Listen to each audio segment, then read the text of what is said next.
ব্রিগেডের শপথ গ্রহণ অনুষ্ঠানে তোমরা সবাই দেখেছো মোদিজিকে হাঁটু মুড়ে বসে প্রণাম করতে, আর সেই নিয়ে চলছে জোর চর্চা। আপনি কি জানেন আমাদের ভারতীয় সংস্কৃতিতে কত রকমের প্রণাম আছে এবং সেগুলির অর্থই বা কি? এবং মোদিজি ব্রিগেডে যে প্রণামটি করলেন সেটিকে কি প্রণাম বলা হয়, আসুন জেনে নিই। সব থেকে প্রথমেই যে প্রণামটি আছে যেটি সবাই করে সেটি হলো দুই হাত জোড়ো করে বুকের মাঝখানে অথবা কপালে ঠেকানো। এটাকে বলা হয় করজোড়ে প্রণাম। এই করজোড়ে প্রণামের অর্থ হলো আমাদের ভেতরের ঈশ্বর, আপনার ভেতরে থাকা ঈশ্বরকে প্রণাম জানাচ্ছি। ব্রিগেডের মঞ্চে মোদিজি যে প্রণামটি করেছিলেন সেটাকে বলা হয় নতজানু প্রণাম বা পঞ্চাঙ্গ প্রণাম।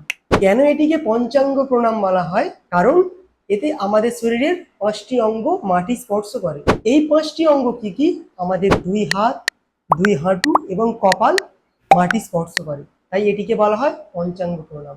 এই নতজানু প্রণামের অর্থ হলো আমরা আমাদের সম্পূর্ণ অহংকারকে মাটিতে মিশিয়ে দিয়ে আমাদের সামনে থাকা ব্যক্তি বা ব্যক্তিবর্গকে অন্তর থেকে শ্রদ্ধা এবং কৃতজ্ঞতা জানাচ্ছি। তারপরে আছে দণ্ডবাদ প্রণাম বা সাষ্টাঙ্গ প্রণাম বা অষ্টাঙ্গ প্রণাম। এই প্রণাম সরাসরি মাটিতে উপর হয়ে শুয়ে পড়ে করা হয়। এটিকে দণ্ডবাদ প্রণাম এই জন্যই বলা হয় কারণ এই প্রণাম একটি দণ্ডের ন্যায় মাটিতে শুয়ে পড়ে করা হয়, এবং এটিকে সাষ্টাঙ্গ বা অষ্টাঙ্গ প্রণাম এই জন্যই বলা হয় কারণ এই প্রণামের মাধ্যমে আমাদের শরীরের 8টি অঙ্গ মাটি স্পর্শ করে। এই প্রণামে পা, হাঁটু, হাত, মন, বুক, বুদ্ধি, মাথা এবং বাক্য একযোগে মাটি স্পর্শ করে। এই জন্য এটিকে বলা হয় অষ্টাঙ্গ প্রণাম। এই প্রণামের মাধ্যমে ব্যক্তি বোঝাতে চান যে তিনি তার সমস্ত অহংকার ত্যাগ করে নিজেকে গুরু বা ঈশ্বরের চরণে সমর্পণ করেছেন। এটিই হলো আমাদের সর্বোচ্চ প্রণাম, মানস প্রণাম। এটি সম্পূর্ণ মনের ভেতরের প্রণাম। যখন কাউকে দাঁড়িয়ে বা বসে বা শুয়ে প্রণাম করার উপায় থাকে না, তখন এই প্রণাম করা হয়।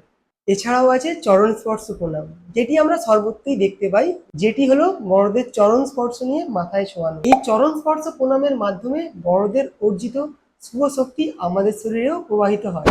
যদি ভিডিওটি ভালো লাগে অবশ্যই তোমার বন্ধুদের সাথে ভিডিওটি শেয়ার করে তাদেরকেও ভারতীয় সংস্কৃতি জানার সুযোগ করে দাও।